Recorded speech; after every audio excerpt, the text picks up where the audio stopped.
It's time now for the latest in local news. The news Tropical Storm Idalia has been updated to a hurricane status early this morning, and the forecast says it could be a Category 4 hurricane by the time it hits landfall in Florida tomorrow. Wayne County and coastal Georgia under a tropical storm watch today, and the majority of schools in the coastal Georgia of announced they will be closed on Wednesday, including both Wayne County and Long County. Also closing Wednesday is Appling County, Ware County, Glenn County, Camden County. All those schools have announced they will be closed on Wednesday. Wayne County states that all after-school activities today are still scheduled, but all school activities for Wednesday have been canceled. Again, they expect to resume school on Thursday. Haven't heard from Coastal Pines Technical College. Haven't heard from Wayne Christian Academy. Again, if you have an announcement on school status, again, we'll be glad to get that on our local news. Satilla REMC staff and employees are preparing for Tropical Storm Idalia as it makes its way towards Florida. Although the storm path could change, current models have the storm intensify into a hurricane before making landfall in Florida and affecting southeast Georgia on Wednesday. As a result, co-op representatives expect Idalia's impact to be felt in many of the counties that Satilla serves. The spokesperson for Satilla REMC, Jim Tucker, says that the storm remains on its current path. It will likely cause power outages in portions of our service territory.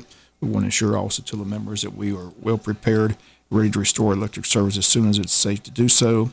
Satilla REMC will continue to watch the storm closely. Would like to remind its members to keep abreast of the storm's development and to take all necessary precautions to protect themselves during this time. Customers should contact Satilla REMC at 1-888-738-6926 to report power outages or to provide information regarding potential safety issues that involve Satilla's distribution system. Once again, that number 1-888-738-6926. As a reminder, during periods of power restoration, safety is always the number one priority, and they state do not approach, touch, or attempt to move fallen power lines or items that have fallen on them. We'll be back with more news after this word from our sponsor, the commercial messages, so please stay tuned. Today, our guest on the Butch and Bob Show is former Jesup City Manager Mike Deal. He's qualified as a candidate for District 5 City Commissioner in the city of Jesup. The election's in November. Also qualifying in that district is Katrina Dumas. The three council seats in the city of Jesup, District 1, 4, and 5 are all contested, as is the mayor's race. As incumbent Mayor Ralph Hickox and Tyrone Johnson both qualified to run for the mayor's position. In District 1, two candidates, former Jesup Police Chief Perry Morgan and former City Commissioner from District 1, Ricky Reddish. In District 4, the two candidates are Jonathan McCullough and Margaret Rawls. Incumbents in District 1, 4, and 5 not seeking re-election, Shirley Armstrong, Stanley Todd, and Joe Roddy, again, decided not to seek re-election. Once again, the date of the election is Tuesday, November the 7th. Both the city of Odom and Scrivener will not have to hold elections as nothing is contested in either city. In Odom, the mayor, Greg Rozier, and the five incumbents all qualified to seek another term.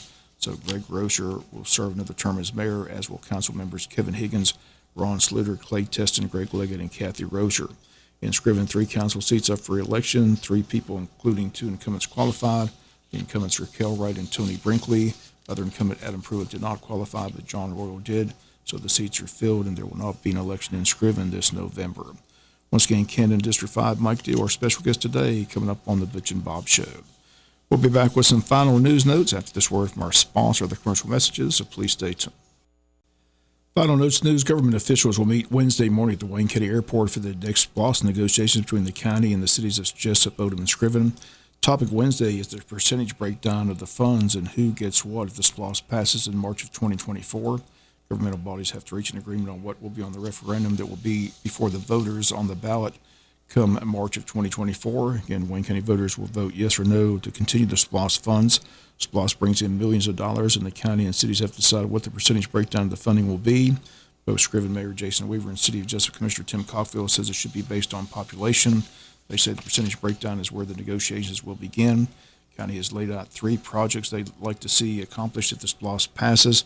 They want to build a community center, an equestrian center, and improve security at the Wayne County Courthouse. Cities of Jesup, Odom, and Scriven all have their wish list as well. Again, it all has to be presented in a referendum on a ballot. The voters head to the voting booth in March to vote yes or no to continue the SPLOST funds in Wayne County. Once again, the meeting is scheduled for Wednesday at 8:30 at the William Azorn Airport. Have not heard of any cancellation at this time. And a sad note, Sonny Seiler, the patriarch of the long line of Georgia Bulldog mascots known as Ugga, passed away on Monday at his home in Savannah after a short illness. Born on February 20th, 1933, Seiler devoted his entire life as a Savannah attorney, but is most known as the owner and manager of Ugga for more than 6 decades. Seiler is well known for serving as a lead defense counsel in the Jim Williams murder trial that was later made famous by the inclusion in the book and movie Midnight in the Garden of Good and Evil. University sent out a statement that they are deeply saddened to learn of the passing of our good friend Sonny Seiler. He was a dear friend, and we will miss him very much. And he was an iconic figure at the university for the past 70 years. Because of his generosity, UGA is the most beloved and recognizable mascot in all of college athletics. That's going to do it for latest in local news. Sports comes your way in a few minutes. Bob Morgan saying a great day.